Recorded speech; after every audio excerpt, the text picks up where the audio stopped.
At the end of 1969, residents of cities in Northern California were in a panic. Parents were afraid to let their children out of the house. The police advised everyone to stay away from empty and sparsely populated areas. The reason for the fear among the residents of the quiet and peaceful towns in the western United States was as follows. A serial killer was committing several bloody crimes. The police could not find the perpetrator, and then he himself sent letters to the newspapers. These letters contained not only details of the murders, but also mysterious codes. The messages were written by an author with no less mysterious name, Zodiac. Months and years went by. The number of victims and letters grew, but the police had virtually no leads, and even those few had insufficient grounds for accusation. Meanwhile, Zodiac became known nationwide. He was written about in newspapers, featured on television, and even had Hollywood films made about him. America officially had its own Jack the Ripper. Just like with the famous British killer, Zodiac will unexpectedly disappear. After a few years, the murders and letters to the newspapers will cease. More than half a century has passed, and Zodiac remains one of the main unsolved mysteries of the 20th century. No one knows who he was, why he committed the crimes, sent the letters, or where he ultimately vanished. Some of the codes have remained unsolved for decades, eluding both the CIA and the FBI. The few enthusiasts today will analyze this case in detail and examine the evidence. California is a place that is often associated with two words, warm and sunny. However, in the northern part of the state, just a few days before Christmas, it is often quite cold. On the evening of December 20th, the temperature dropped below freezing. At 8 p.m., David Faraday picks up Betty Lou Jensen from her home. This is their first date. He is 17 and she is a year younger. Both are high school students, and as is commonly said, the kids are well regarded. David and Betty inform their parents that they will be going to a Christmas concert and will be home by 11 p.m. Instead, they head to the nearest lake. Herman is nearby, and there are several secluded spots that can be translated from English as lovers' nooks. Essentially, lovers' nooks are small clearings near the road where one can park a car and find privacy. The existence of such places is completely natural for typical one-story America. Firstly, the car is the primary mode of transportation and is present in every family. Secondly, one can obtain a driver's license at the age of 16. And thirdly, they can be called lovers' nooks. Thirdly, it is that age when you really want to spend time away from your parents' home, but you don't yet have your own place. At 11 p.m., David and Betty have not yet returned. At this time, witnesses, young people in the same area near Herman Lake, spot their car. About 10 to 15 minutes later, the following occurs. An unknown vehicle parks behind David's car. A man emerges from it and asks the young people to step out. The man is refused, after which he pulls out a gun and begins shooting at the windows. David is seriously injured, while Betty manages to escape from the car and run a few meters. The killer fires 5 shots in her direction. About 10 minutes later, a woman living nearby discovers the bloody scene and calls the police. The girl is already dead, her body about 10 meters from the car. The young man inside the vehicle is still breathing. He will die later in the hospital. This crime quickly becomes what Americans refer to as a cold case. In Russian slang, it is called a hanging case or death case. No witnesses who saw the criminal or the crime itself are found, and in this regard, the killer is fortunate. The location is certainly secluded, but it is not completely remote. There is a fairly busy road nearby, with cars constantly passing by, and there are several farms in relative proximity. Due to the fact that the temperature that day was below freezing, the detectives are unable to obtain usable tire prints from the killer's vehicle, and certainly not from his shoes. Yes, they find dozens of shell casings, determine the caliber and likely brand of the gun, but this information yields nothing useful.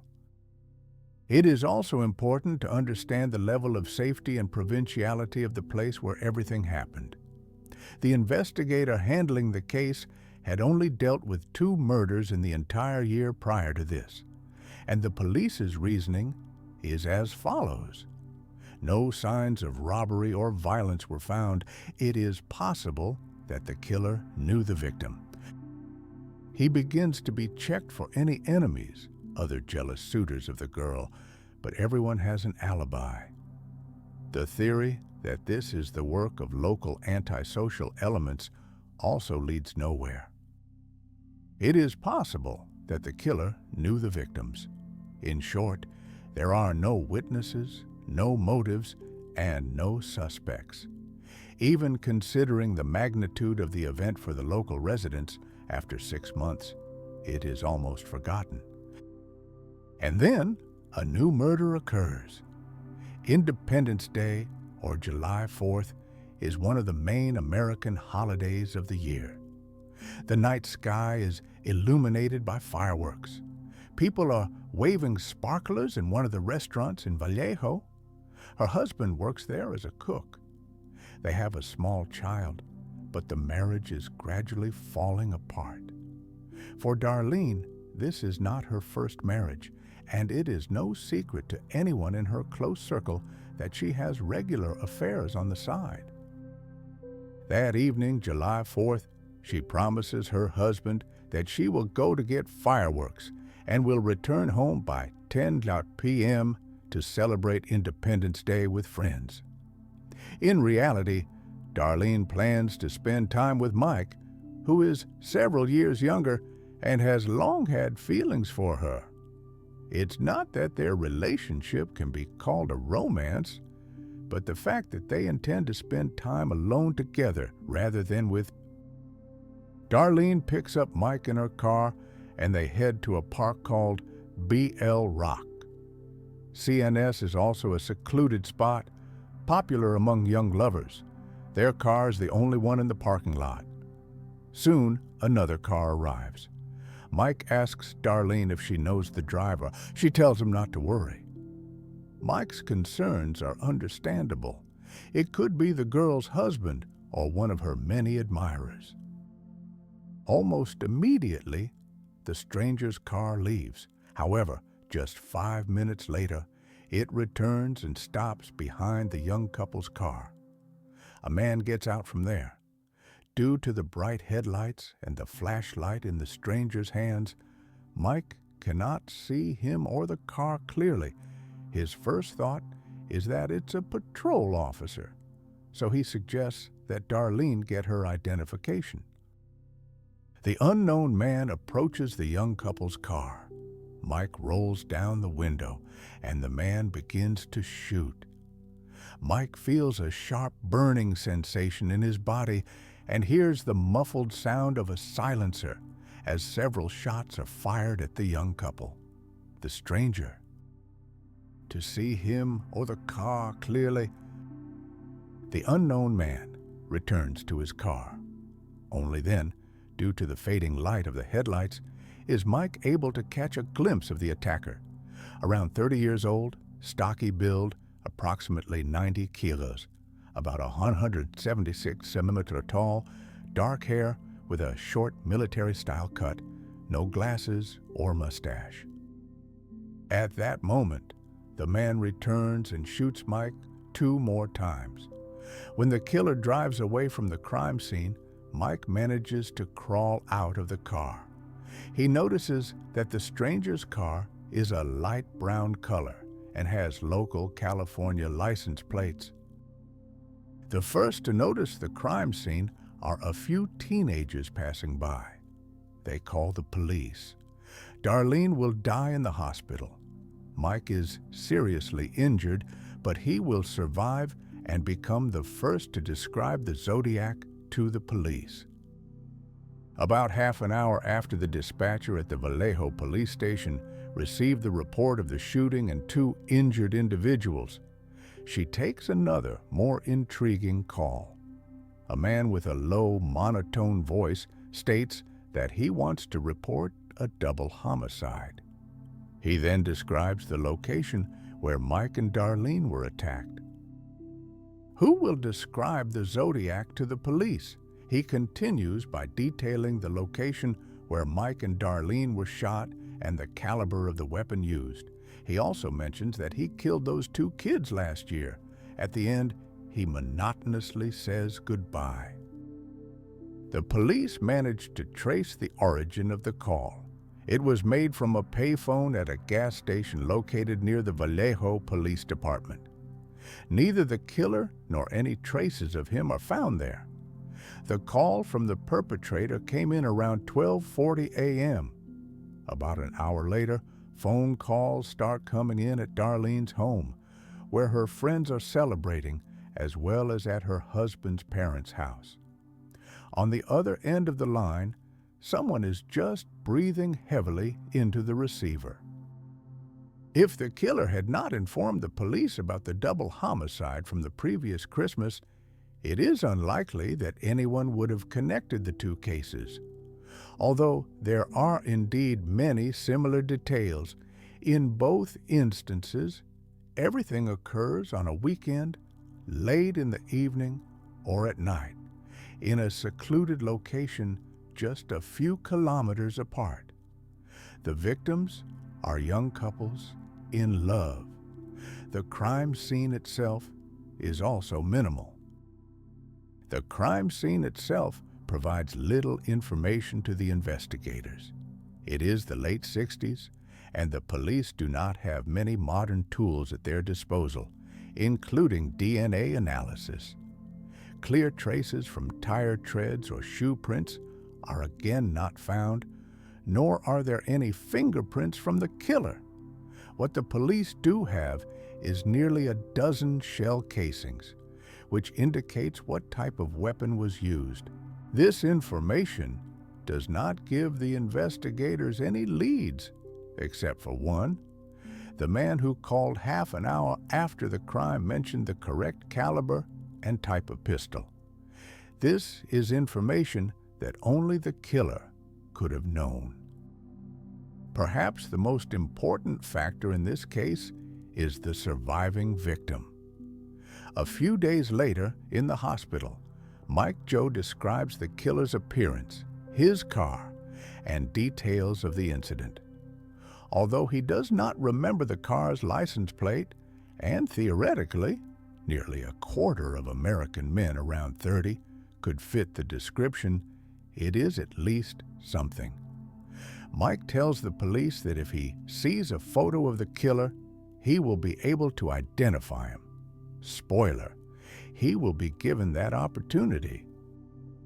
Spoiler, he will be given that opportunity several decades later. Despite the call from the alleged killer to the Vallejo police and the report of a similar previous crime, the investigation into the July 4th murder is conducted separately. Firstly, the caller did not provide any details about the previous crime, and the fact of it was known to everyone following the news. Secondly, the cases from December 20th and July 4th fall under the jurisdiction of different police departments. The investigation into the Independence Day crime follows a similar pattern, as the killer did not commit sexual violence, did not take anything of value, and, judging by the crime scene, was familiar with the area. Additionally, there are the mysterious calls made to the victim's relatives at home. First and foremost, the police begin to investigate those who knew the victims, starting with Darlene Frine. A likely motive is jealousy from one of her many admirers. The young woman led a vibrant personal life, being married for the second time. Mike Joe was far from the only one on a long list of potential suspects. By the way, he was wearing 3 layers of clothing that night. This fact initially raised concerns among the investigators, but it later became clear that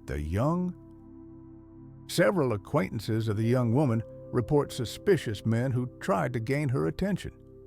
Most frequently mentioned in these testimonies is someone named Paul, stocky build, short dark hair, and a car resembling the one described by Mike Joe. For a time, Paul becomes the main suspect, and soon the police locate him. However, the young man has a solid alibi for the night of July 4th to 5. Several other suspects, including some police officers, also turn out to be innocent. The investigation quickly hits a dead end.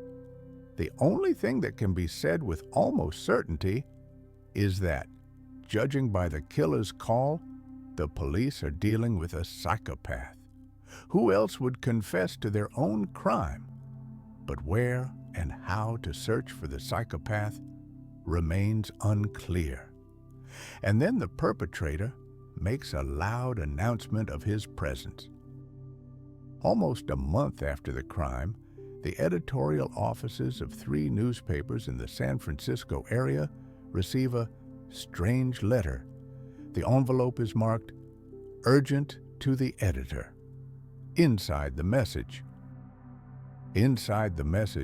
the person takes responsibility for the murders of Darlene Frine, Betty Lou Jensen, and David Faraday. It becomes clear almost immediately that the author of the letter is indeed the killer. This is information that was not publicly available. 2 aspects make these letters even more intriguing: the author's signature, which resembles a kind of crosshair, and the mysterious code. It consists of 3 parts, with the killer sending 1 part to each of the newspapers. Allegedly, the true name of the murderer is hidden behind the strange symbols. Additionally, the author of the messages threatens to kill more than a dozen people if the codes are not printed on the front pages of the publications. If there was a strong suspicion after the strange call to the police in Vallejo that the crime was the work of a psychopath, it becomes evident after the letters to the newspapers. The true name of the killer. Since the infamous Jack the Ripper, this is the first killer to send messages to the press detailing their deeds. The editors who received the letters with the codes face 2 main problems. First, no one knows what the killer was trying to convey through the symbols. Neither the police nor the CIA can quickly decipher the message. Indeed, it is unlikely that the best agents from the intelligence agencies are working on this at that time. After all, the incident pertains to a relatively small area of California, rather than the entire country. However, the second problem for the newspaper editors is a moral choice. Not printing the codes at the killer's request means potentially putting the lives of more than a dozen people at risk. On the other hand, publishing such information could incite panic. In the end, 2 days later, on Sunday, the publication prints the codes, and part of the killer's messages. This generates likely interest among local residents. Everyone can feel like a detective. Well, let's do the same. Decoding the codes is quite an intriguing topic. Let's start with publishing such information could incite panic. Let's start with the fact that the word cipher has its roots in Hebrew and means to number. A traditional cipher assumes that each letter is replaced by a sign or symbol. The 3 parts of the cipher sent by the killer to the newspapers consist of 8 lines with 18 symbols in each. The symbols are completely different: check signs, semaphore alphabet, astrological symbols, and letters of the alphabet. The difficulty also lies in the fact that it is not clear which part of the code is the first in the message, which is the second, and which is the third. One thing is almost certain. Since the author is a native English speaker, the letters of the English alphabet are encrypted within. In any language, there are certain rules and patterns. English is no exception. There are words consisting of just one letter, such as I and A.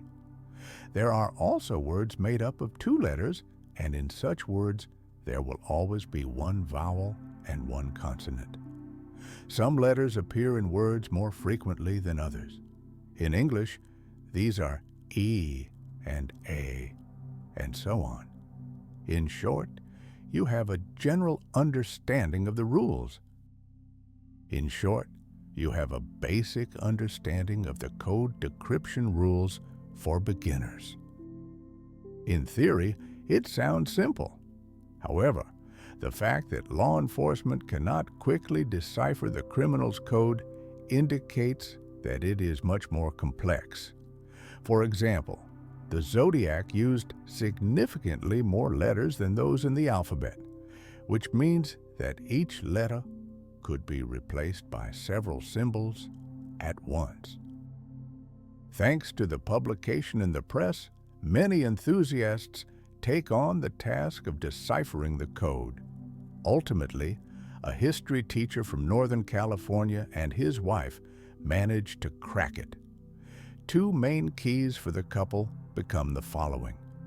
In their opinion, the message is likely to start with the word A or I, considering the killer's behavior, specifically the message to the press. It is important for him to make a statement about himself. He has a significant ego. The second important key is the word kill. It is likely used more than once in this cipher. It contains a double letter. From there, it is a matter of technique and patience. After spending almost a full day without a break, the couple is able to fully read the criminal's message. It begins with the phrase, "I love to kill people because it." A significant ego is the second important key word, kill. The criminal also states in the text that he will continue to kill and will not reveal his name, as law enforcement would hinder him in that case. Based on the text, it becomes even more evident that the police are dealing with a psychopath. Murder is his only motive. Another interesting aspect of the message is the last 18 symbols. The history teacher and his wife were able, using the logic of the cipher, to understand what letters these are. However, the problem is that they do not make any sense. These 18 symbols have still not been deciphered. Some still believe that this is indeed the killer's name. Several hypotheses have been put forward, but for them to work, it is necessary to either add or correct some letters, which makes some sense since the main code also contains several errors made by the criminal. However, none of the resulting options led to anything conclusive. Over the past 50 years, another popular theory is that this is a random assortment of 18 symbols. Interestingly, after the teacher and his wife decipher the code, they naturally call the newspaper to report it. At first, they are not believed. Not only had the CIA and FBI been unable to do this, but hundreds of enthusiasts also began to bombard the editorial office with their incorrect versions. However, in the end, the deciphered code is still published in the newspapers. However, even before the cipher was deciphered, a new message from the mysterious killer arrived at the editorial office. He sent it in response to the public demand from the police chief of Vallejo for more details that would prove he was indeed the one who committed the crime. The killer lists several facts about the events that occurred in December 68 and July 69. These pertain to the victim's car, the victims themselves, and other details of the crime. None of this information was publicly available, and only the killer could have known it. But the most interesting detail of the second message is the following. It begins with the phrase, "Dear Editor," says the Zodiac. He refers to himself by this nickname for the first time. So, in August 1969, the police have 2 murders and 2 letters from the perpetrator. Handwriting experts confirm that both messages are from the same person. The investigators' hopes that the letters would reveal Zodiac's identity or provide any other clues are not fulfilled. However, it cannot be denied that the messages do contain interesting details that may reveal something about the criminal.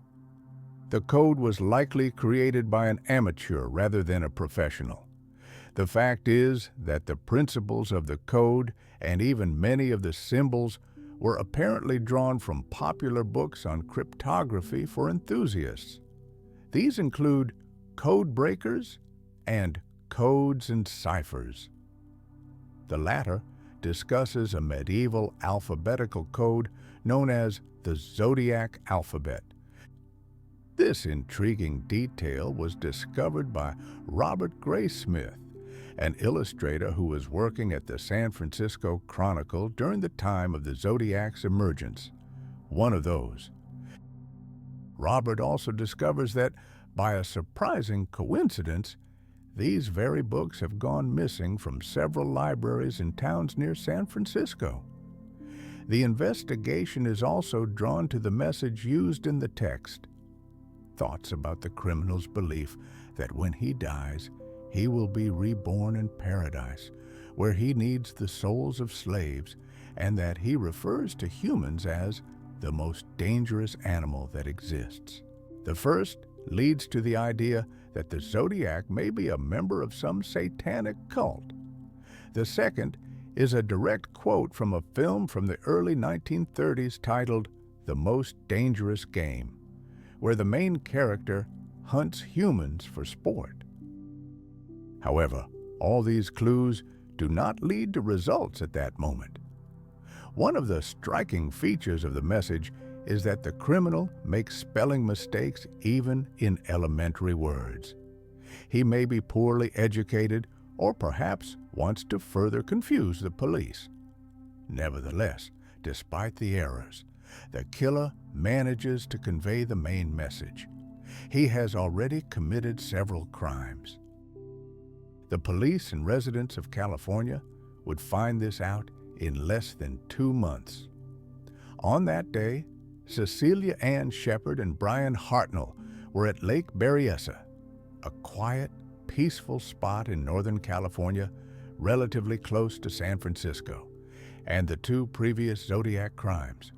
When Brian parked the car in the lot by the lake around 4 p.m., it was empty.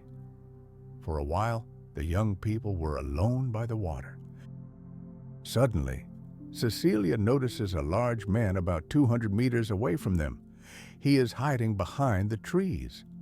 As the man approaches closer, he is wearing a dark suit with the very symbol of a crosshair from the Zodiac's letter on his chest, and on his head is something resembling a medieval dark hood with eye slits. The man has dark glasses on and is holding a gun. Brian's first thought is that they are about to be robbed, but he only has some change with him. He tells the man that he can get some money. However, the attacker is not interested in money. He pulls out ropes and tells the girl to tie Brian's hands, who is lying face down on the ground. Then the attacker himself ties Cecilia's hands. During this time, the young man and the criminal engage in a rather chaotic dialogue. The Zodiac reveals that he escaped from prison in Montana, killing several guards in the process, and that he is now on his way to Mexico. After that, the criminal takes a knife, inflicts several stabs on each of the young people, and leaves. A father and son fishing in a boat hear the screams, notice the victims, and report the incident to the park ranger. Upon arriving at the scene, the police find Cecilia and Brian still alive. As in the previous case, the girl dies in the hospital, while the young man survives. An hour later, a call comes into the Napa County Police Station where the lake is located. In a monotone, low voice, a man says he wants to report a murder, or rather, a double murder. He states where it happened and that he was the one who did it, after which he hangs up the phone. The police trace the pay phone from which the call was made and find several fingerprints that ultimately lead to nothing. However, they do find the young people's car. On its door are written the dates of the previous 2 Zodiac crimes, the name of the city Vallejo, as well as the date of the new murder and the weapon used, a knife. Additionally, the car displays the now familiar symbol of the killer. Thus, the police have little doubt that this is a new Zodiac crime. In this case, the killer left investigators with much more information about himself compared to previous cases. Judging by the call to the police station, the Zodiac was confident that none of the victims had survived. However, Brian Hart manages to do so and provides the police with a detailed description of the masked man and their conversation. Although the information that the killer allegedly escaped from prison in Montana is not confirmed and turns out to be a fabrication, the police at least have a visual. None of the victims survived. This masquerade is intriguing for another reason. The killer apparently thought that no one would survive. This is indicated by his call to the police and the number of stab wounds. So why such an elaborate costume? However, even despite the mask, the police managed to obtain a description of the face of the person who was most likely the perpetrator. The fact is that earlier that same day, several young women relaxing by the lake saw a suspicious man watching them. He was between 25 and 35 years old, about 108 ounces tall, stocky, around 100 kilos, with short dark hair, and he smoked. This description matches what Cecilia was able to report while she was still conscious in the hospital. She had seen the killer before he put on the mask. In addition, investigators discovered traces leading from the crime scene to where the Zodiac presumably parked. Such traces cannot be faked. Such traces cannot be bought in a regular store. Investigators find out that similar boots were produced on order for the military in a quantity of just over 100,000. and they could only be purchased by military personnel at their bases. This means that the killer is either an active member of the armed forces or was one in the recent past. Another argument supporting this theory is that the Zodiac apparently had a good command of weapons. This is particularly evident in the first crime in December, when one of the victims was fleeing in the dark while he shot at her. In addition to the specific details and evidence found by the police, by the end of September, a rough psychological profile of the killer begins to emerge. He targets young couples, showing greater brutality toward the girls. This is precisely why, in the last two cases, the young men survived. Based on this, it can be said that the killer likely experiences significant problems in his personal life and thus vents his own dissatisfaction in this way. It is probable that the criminal lives alone or with his parents. The crime scenes are characterized by quiet, secluded locations. Meanwhile, residents of the areas where the crimes occurred begin to avoid quiet, deserted places, while parents keep their teenagers at home until the maniac is found. Now the police have much more information about the criminal and potential leads, and the only question is whether they will manage to catch the Zodiac before he commits another crime. 2 weeks pass after the murder at Lake Berryessa. At around 30 years old, he works part-time as a taxi driver to pay for his college tuition. On a Saturday evening around 10:30, he picks up a passenger on a busy street in San Francisco and heads north to an upscale residential area. The passenger is a young man of large build. Upon reaching the destination, the driver goes an extra block, likely at the request of the passenger. As a result, around 10 hours, the police discover the body of the shot Paul Stein in the car. 2 teenagers become important witnesses to the crime. They witnessed the murder with their own eyes from the second-floor window of the house across the street. During the call to the police dispatcher, they report seeing a large man who, at first, bent down as if he were cleaning the interior from the passenger door side, then walked around the car and searched the victim from the driver's side. Afterward, he turned and headed north toward the park. Between the dispatcher's conversation with the teenagers and the police patrol's report, there is a slight mix-up. For some reason, according to the initial description received by the patrol, the suspect is identified as black. Therefore, when 2 police officers encounter a large white man walking not far from the murder scene 5 minutes after the crime was reported, they only ask if he has seen anyone suspicious. He points in the opposite direction and says that a man with a gun ran that way.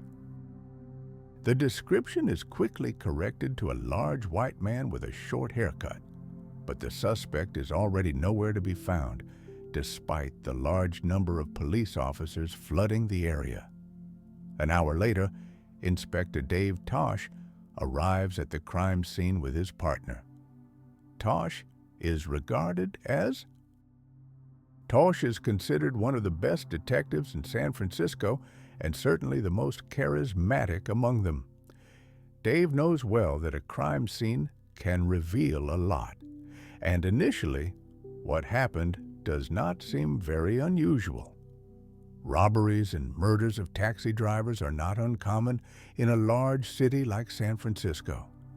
For the driver, this was not his first fare of the night, so he should have had several dozen dollars in his pocket, which the killer took.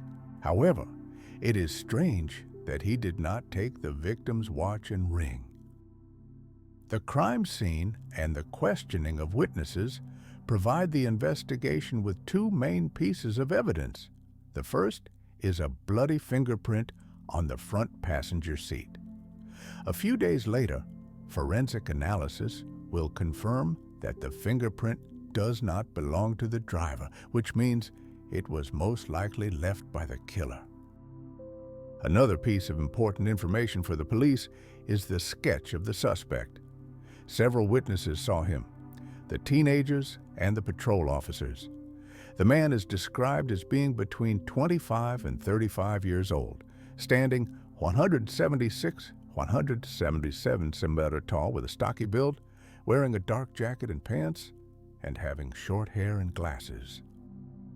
Based on this testimony, perhaps the most famous depiction of the Zodiac emerges. However, at that time, no one yet associates this crime with a serial killer.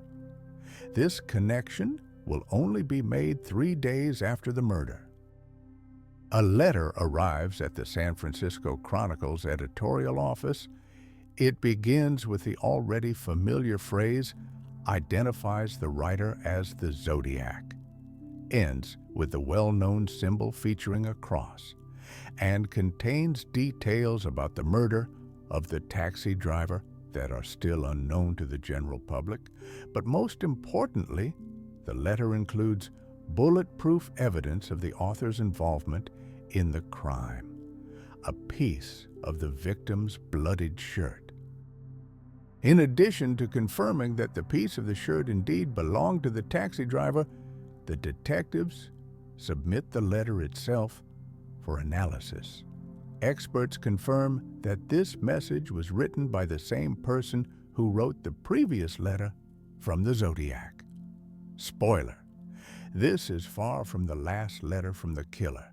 Each of them will undergo examination, and it is worth clarifying right away that handwriting analysis is a much more complex process than simply saying, "it looks like," or "it doesn't look like." During the process of learning to write, each of us develops.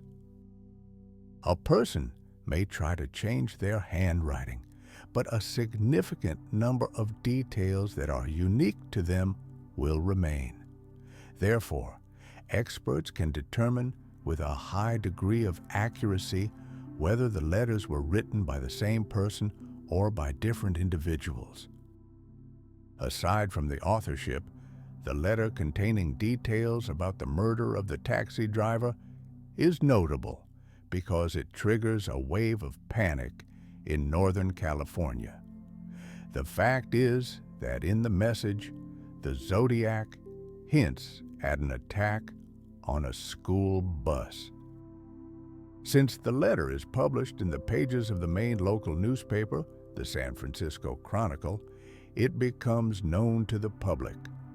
Following the publication of the letter and the killer's sketch, the police are inundated with hundreds of calls. Some claim to have seen the Zodiac, others say they know the Zodiac, while some assert that they themselves are the Zodiac. The attack on the school bus. None of the calls lead to the capture or any new information about the killer. In several areas of Northern California where the Zodiac's crimes occurred, buses transport tens of thousands of school children daily. Volunteers and additional police forces are organized to patrol every school bus. Images of the suspect are sent out to all taxi companies in San Francisco and the surrounding areas. Few doubt that the Zodiac will strike again. The only question is where and how. 11 days after the murder of the taxi driver, a call comes into the Oakland police station, a city neighboring San Francisco. It begins with the phrase, "This is the Zodiac speaking." The man then states that he wants to get in touch with a couple of well-known attorneys and speak with one of them over the phone. On the air of a local TV evening program, one of the mentioned attorneys, named Melvin Belly, agrees to do so. Belly often defends various celebrities in court, making him somewhat of a celebrity himself. His face is well known to the public. That same day at 7 p.m., the program goes live. They are waiting for the Zodiac's call. He calls in 20 minutes later, resulting in a rather chaotic conversation. The man identifying himself as the Zodiac will call about 5 times, each time quickly hanging up. The police believe that in this way, he does not want his call to be traced. When Belly asks how he can address his interlocutor, aside from the ominous nickname Zodiac, he requests to be called Sam. From this conversation, we learn very little about the interlocutor. Belly does most of the talking, while Sam gives one-word answers. He admits to experiencing headaches, expresses his fear of ending up in the gas chamber, and states that he will carry out his threats regarding the school buses. The conversation ends with Belly and Sam agreeing to meet privately in one of the city's temples. The meeting can hardly be called private. In addition to the attorney, a swarm of press and police arrive. Sam does not show up. Several individuals who heard the Zodiac's voice live are invited to listen to the recording of the television program.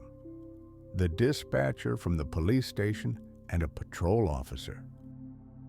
They all note that Sam's voice is too high and uncertain, unlike the real Zodiac's. Shortly thereafter, the police managed to trace the call to the television studio, revealing that Sam is a patient at a local psychiatric hospital. About 3 weeks after the television interview, new messages from the Zodiac arrive at the San Francisco Chronicle. The authorship is once again confirmed by an expert. In these letters, the killer reports 2 murders in August of the same year. These are the crimes that the police had not attributed to the Zodiac. Investigators begin sifting through unsolved cases, and the most fitting one turns out to be the murder of 2 girls in San Jose, a city not far from San Francisco. The victims had live wounds, and overall the crime resembled the attack at Lake Rios that occurred later in September, the one involving the hood and glasses.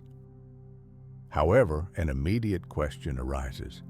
Why then did the killer not write the dates of the crimes in August on the car door? There were only 3 dates that the police were aware of. And to jump ahead, it should be noted that the crime in San Jose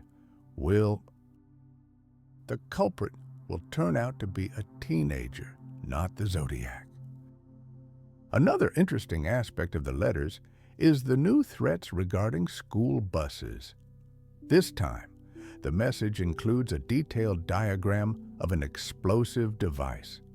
According to the Zodiac, he keeps all the necessary materials in his basement.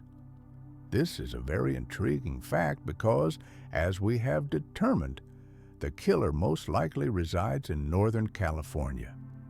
In this state, basements in homes are not a common occurrence due to soil conditions and frequent earthquakes. The Zodiac also states that his depiction based on witness testimonies does not correspond to reality, and he looks different. Due to the fact that there is a lot of false information about him in the press, he is more likely to change his tactics and will now disguise his crimes as domestic burglaries and accidents. Finally, one of the messages includes the famous 340 cipher. It is named for the number of symbols it contains. For half a century, representatives of intelligence agencies and numerous enthusiasts have attempted to decipher the 340 cipher. Often, there is a lot of false information about it. News often emerged claiming that the code had finally been broken, but subsequent verification revealed that the solution was incorrect. Many believed that the name of the killer was hidden within the 340 cipher. It was only in 2020 that several enthusiasts, using mathematical equations and computer algorithms, were able to decipher the code. It turned out that it contained no interesting information. In it, the Zodiac mentions a past television interview with a patient, and once again makes satanic statements about heaven after death and other topics. In the next letter, sent at the end of December '69, the Zodiac addresses attorney Melvin Belly directly. In it, he speaks of his new victim, which would make a total of 8. However, the police are unable to find any unsolved crimes that could be linked to the Zodiac. Essentially, after the murders of the cab drivers in San Francisco, it will be nearly 6 months until the next crime committed by the infamous serial killer. Late in the evening, around 11 o'clock, 22-year-old Kathleen Jones is driving on a road near the city of Modesto in Northern California. Kathleen herself is pregnant. She notices that a car behind her is signaling with its headlights. A man exits the vehicle behind her. He tells Kathleen that one of her tires is loose and that he can help tighten it. After the stranger fixes the issue, he leaves. As soon as Kathleen starts to drive, that very tire completely falls off. The same stranger backs up and offers to give Kathleen a ride to the nearest service station, which is only half a kilometer away. The girl agrees. However, the man does not stop at the nearest station and continues driving further. Sitting in the car, Kathleen can see him well. He is nearly 6 feet tall, stocky, wearing a dark jacket with a short haircut, dark hair, and glasses. The stranger's boots remind Kathleen of military ones. During their conversation, the stranger tells Kathleen that he plans to kill her. Waiting for the man to slow down at one of the stoplights, she jumps out of the car with the child, and here she gets lucky. A truck was passing by, blocking the stranger's vehicle. He got out too. The short haircut, dark hair, glasses, and boots of the stranger remind Kathleen of military personnel. During the conversation, he got out to look for Kathleen, who had fallen into a ditch by the side of the road. In the end, the mysterious man decides not to take any risks and leaves.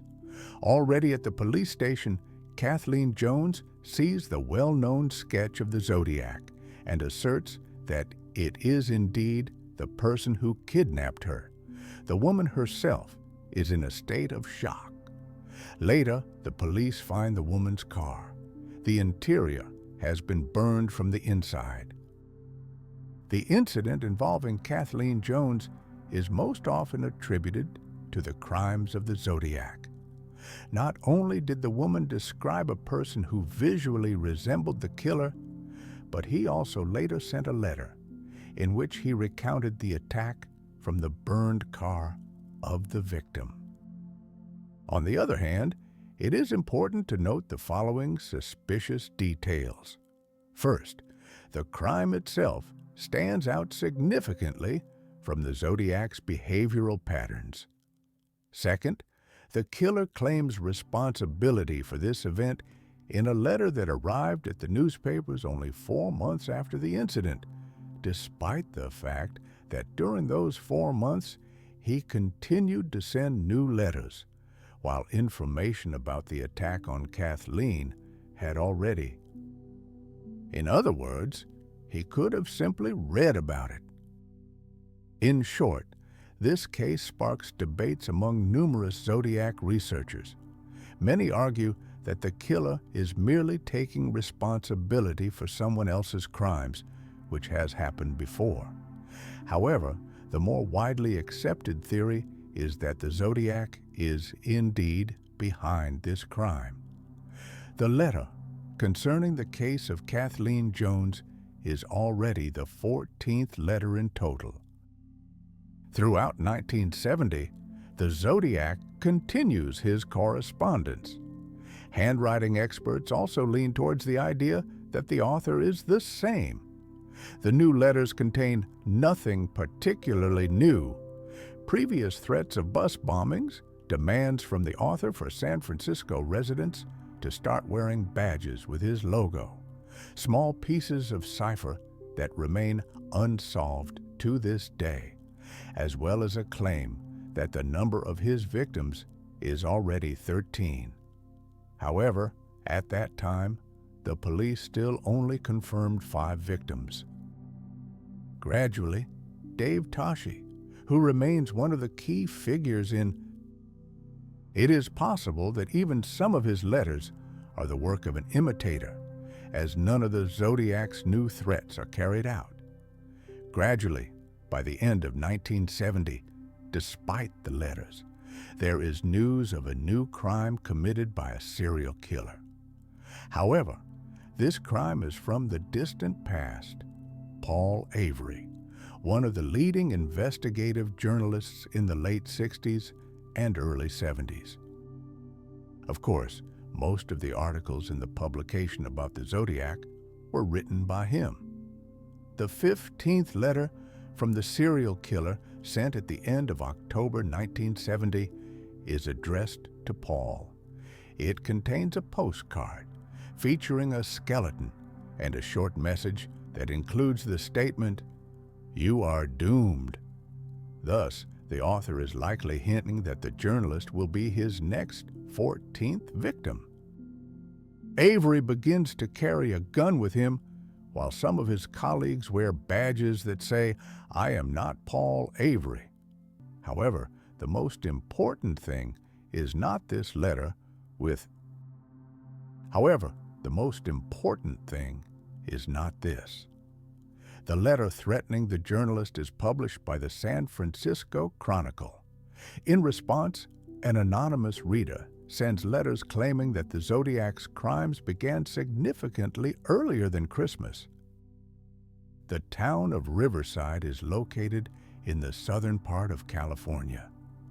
Cherry Joe Bates, a first-year student at the local college, was last seen on the evening of October 30th.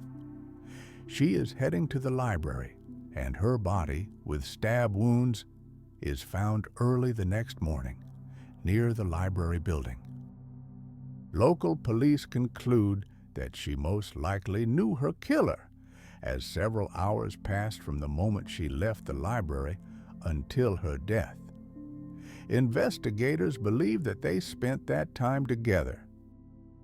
Near the body, investigators managed to find a watch that the victim likely tore off the killer during the struggle.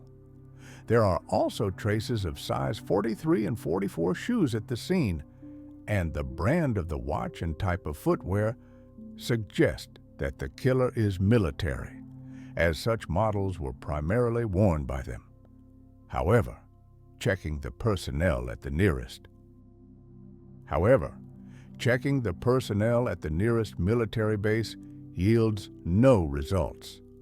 Local police admit that they have a serious suspect, but not enough grounds to proceed.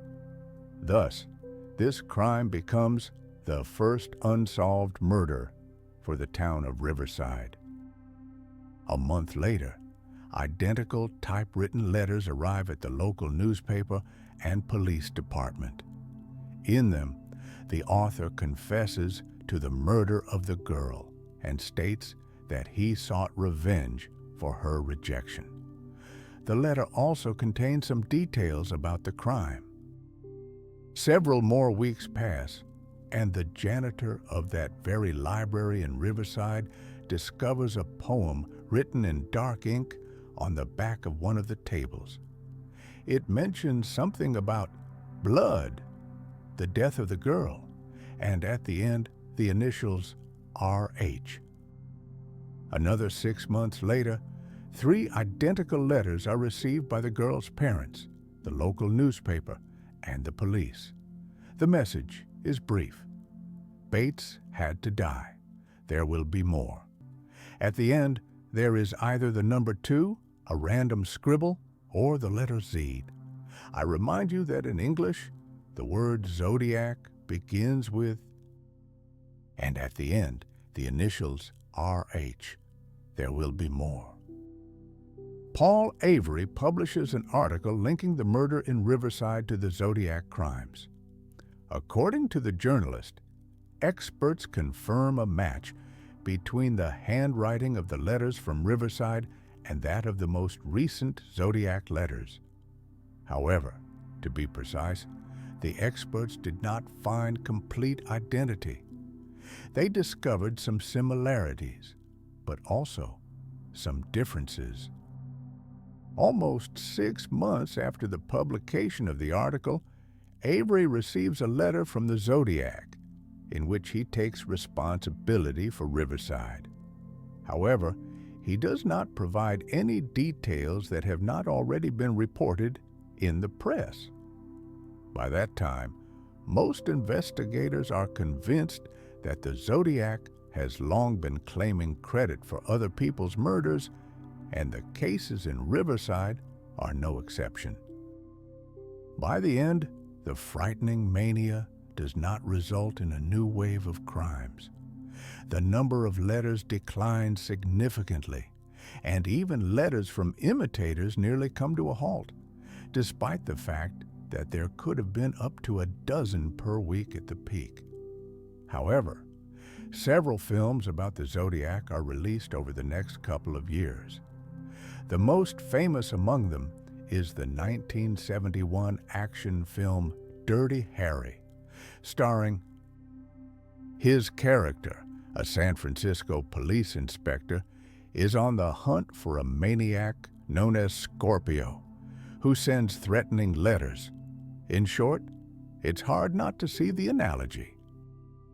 He will disappear for several years and return only in early 1974.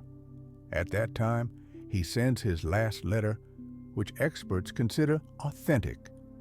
In it, the maniac mentions that he has just watched the newly released film The Exorcist and indicates the number 37, hinting at the significantly increased number of his victims. Yes, at one time, the killer promised that he would disguise his actions as accidents or ordinary crimes. However, there is no data to support the claim that such a number of victims is true. The maniac does not provide this evidence, and there are no unsolved cases that could potentially be linked to the Zodiac. In the 1970s and even the 1980s, newspaper offices in various parts of the United States receive rare messages from someone claiming to be the Zodiac, with reports of supposed new crimes. However, neither experts nor the police consider these messages to be authentic. In the early 1990s, a serial killer begins operating in New York. He sends letters to a local newspaper and the police. The message starts with the phrase, "This is the Zodiac." In the letters, the author claims that he is indeed the same California maniac and that he plans to kill 12 people, corresponding to the number of Zodiac signs. The distinctive logo is also present in the message. However, the handwriting in the letter is not confirmed by experts, and even without being a professional, one can say that it does not resemble the real Zodiac. Despite the promises of crimes, incidents begin to occur. Several people are injured and a few lose their lives. The police manage to catch the perpetrator only after 5 years. He turns out to be a 28-year-old man obsessed with the Bible, astrology, and weapons. He confesses to all the crimes, and his fingerprints match the evidence. Given the age of the perpetrator, it is clear that he could not have been the one operating in California. But in that case, who was it? Over the years and decades of investigation, there have been thousands of individuals whom the police have checked or interviewed. However, only a few have been seriously considered as suspects even now. Years after the events, Caitlin Jones identified this man from a photo. According to her, he was the one who abducted her and her child in March of '70. The photographs were shown to Caitlin by one of the California police officers who was not directly involved in the investigations related to the Zodiac, but had become very fascinated by the story. Lawrence Kane came to the attention of an officer due to several minor arrests related to Rismo and because of his psychological profile. He had a complicated relationship with women. Additionally, Kane visually matched the description of the Zodiac. The results of the handwriting analysis were inconclusive. On one hand, they did not confirm an exact match with the Zodiac's letters, but they also did not completely rule him out. Other arguments supporting the theory of Kane as the Zodiac came from the accounts of a nanny and some colleagues of Darlene Frine. They allegedly recognized in Kane the man who had been stalking the girl for months. The problem is that all their suspicions were voiced several years after the murder. Additionally, according to the California officer, Kane was linked to another murder that is not officially attributed to the Zodiac. It occurred in 1970 in a neighboring state, and the victim was a girl who had once worked with Kane. In the late 90s, a California officer submitted the results of his amateur investigation to the police, but they were deemed insufficient. Lawrence Kane was never officially arrested or charged with the Zodiac's crimes. Rick Marshall worked as an engineer in radio and also as an operator at a cinema that showed old films. This means that theoretically, he could have known the very film from the early 30s, The Most Dangerous Game, which the Zodiac quoted. Stocky build, dark-framed glasses, and short dark hair.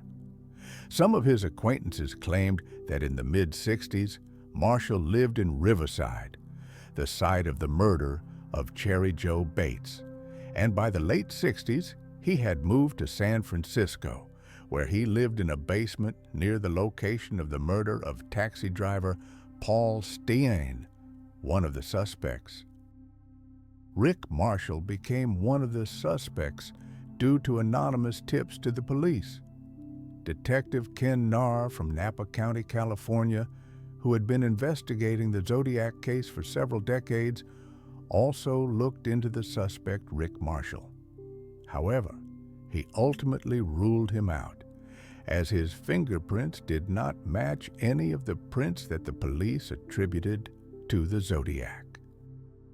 Ross Sullivan began to be seriously considered as a potential Zodiac. Just recently, journalists discovered that he was indeed the main suspect in the murder of Cherry Joe Bates from Riverside in '66. I should note that at that time, the local police had a serious suspect, but for a long time, his name was unknown. In '66, Sullivan was working as an assistant at the Riverside Library, right next to where the crime took place. According to acquaintances, he was a quiet guy who wore military clothing, including army boots. Additionally, Sullivan bore a resemblance to the Zodiac sketches. But was he actually him? Unlikely. There is no serious evidence. There is no serious evidence linking Sullivan to the murder of Bates, let alone to the other 5 crimes that are officially attributed to the Zodiac. At the end of 2021, numerous headlines emerged online that could be summed up in one statement. The true identity of the Zodiac has finally been revealed. This concerns an investigation by a group called Case Breakers. According to the leaders of the organization, it consists of dozens of former law enforcement personnel, and the team's main focus is to investigate those cold cases, the unsolved crimes. According to representatives of the group, they analyzed a vast amount of documents and data related to the Zodiac over several years and concluded that he was Gary Post. The former military personnel lived very close to the murder site in Riverside and wore military footwear, which is logical for a former soldier. Investigators claim that he not only resembled the Zodiac, but also had a scar on his forehead, similar to one of the well-known witness sketches. Additionally, investigators assert that Post's name appears in the Zodiac's Cipher. And finally, he allegedly has connections not only to the official Zodiac murders, but also to several other crimes. Law enforcement agencies, which are still officially investigating the Zodiac's crimes, stated that the evidence provided by the group regarding Gary Post is not substantial. Overall, I am not surprised because when I visited the organization's website, I recognized a familiar figure. The leader of the group is journalist Thomas Colbert. I met this man's wife while working on a video about the disappearance of D.B. Cooper. At that time, Colbert also claimed to have found the real Cooper. The results of that investigation were not recognized by anyone, and Burr shifted his focus to the search for the Zodiac. I wouldn't be surprised if in a few years the man claims to have found the real Jack the Ripper and that he is still alive. And finally, we have arrived at the suspect whom many Zodiac experts believe to be the real California killer. Let's start with the timing. Late October 1966, the murder of Sherry Jo Bates in Riverside in Southern California.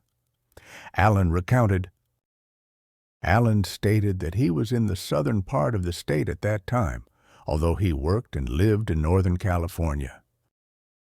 December 20th, 1966, the murder of teenagers on Christmas, the first official Zodiac crime. At that time, Allen was living in the city of Vallejo, just a 7-minute drive from the crime scene. July 4th, 1969, the murder of Darlene Ferrin. Allen's residence was even closer to the crime scene. September 27th, 1969, the murder at Lake Berryessa. Allen claims that he was at home at that time, but there is no one who can confirm or deny his alibi. By the end of 1974, no Zodiac murders officially occurred during this period. During this time, Allen was attending college in the city of Sonoma, not far from San Francisco. In 1974, Allen was accused of the molestation of a minor and arrested. Confirmed Zodiac letters ceased. That's already quite significant, wouldn't you agree? And this does not come to the attention of the police in connection with the murder of Cecilia Shepard at Lake Berryessa in September 1969. At that time, he was working. As a janitor at a school in Vallejo nearby. Allen, a former military man, was a large man with thinning dark hair, weighing over 100 kilograms and standing about 100 centimeters tall. He could not provide an alibi for the time of Shepard's murder on September 27th. He only stated that he was at home and did not remember whether his parents were home at that time. A little over a year later, Allen once again finds himself in the spotlight of the police. Detective Dave Toschi receives information from one of the police departments in California. Two men came forward claiming that several years before the Zodiac's activity began, they had known Lee Allen, and he had told them about his ideas of starting to kill people and then sending letters to the police with details, signing them Zodiac. Allen already had minor legal troubles in the 60s. For instance, he was once fired from his job at a school for bringing a weapon there, and on another occasion, allegedly for inappropriate behavior, with Dave Toschi and his colleagues spoke with Lee Allen in 1971. He denied ever discussing murder and letters with acquaintances. At the meeting, Allen was wearing a Zodiac brand watch, featuring the familiar logo. Allen stated that his mother had given him the watch a few years prior. There were witnesses who claimed to have seen the Zodiac symbol at Allen's home. By the way, it remains unclear what the Zodiac symbol meant and where it originated from. The possibility of the watch? It could be an astrological symbol or a medieval one, or perhaps a site. In any case, gradually, the police began to have more and more reasons to believe that Allen was indeed the Zodiac. He owned firearms, including the models used in several crimes. In short, for the police, Arthur Lee Allen became the primary suspect. They obtained permission to search the trailer where he lived, but found nothing linking Allen to the Zodiac. A handwriting expert concluded that Allen was not the author. Thus, the police had nothing to present against Allen. However, 20 years later, in the early 90s, he once again came to the attention of law enforcement due to a tip from an informant. The police obtained a warrant to search Allen's home, and they found firearms that belonged to him. However, this did not prove that he was the Zodiac. The suspect himself claimed that he was being accused of crimes he did not commit. Finally, at that time, one of the former detectives from Vallejo found Mike Joe, who had been a victim during the crime on July 4th, and showed him photos of several suspects, including Allen. Joe pointed to Allen and said that this was the man who attacked him. However, he noted that he did not see the killer very well due to the bright headlights. It is also worth mentioning that 2 decades had passed since the crime, and Mike Joe struggled with various addictions. Allen died just a year after the meeting. Robert Graysmith, once an illustrator for the San Francisco Chronicle and one of the main investigators of the Zodiac case, wrote several bestsellers about this story, which became the basis for a Hollywood film starring Robert Downey Jr. and Jake Gyllenhaal. To summarize, Graysmith is convinced of Allen's guilt, despite the lack of truly serious evidence and clues. The Zodiac became the Jack the Ripper of the 20th century, and both had 5 widely accepted victims. However, in the case of the Ripper, there is significantly less certainty about their number due to the passage of time. Thus, neither of them is clearly the most brutal serial killer in history. Nevertheless, they are the most famous. The reason is that they were never caught. As for the Zodiac, 50 years later, his case appears perhaps more monumental than it originally was. After all, at the time, local police departments primarily handled all the murders, rather than agencies like the FBI. This may have been one of the reasons why he was never caught. Police departments were not able to communicate with each other effectively enough. Each primarily focused on their own case, which ultimately hindered the overall investigation. Many of those who examined the Zodiac case had their own main suspect. Some are convinced it was Rick Marshall, others believe it was Ross Sullivan, and a third group thinks it was Arthur Lee Allen, and so on. The investigators' level of confidence could be 80, 90%, or even 99%, but there always remained at least a fraction of doubt. And here lies the main question. Will this confidence ever reach 100%? On this matter, I have serious doubts.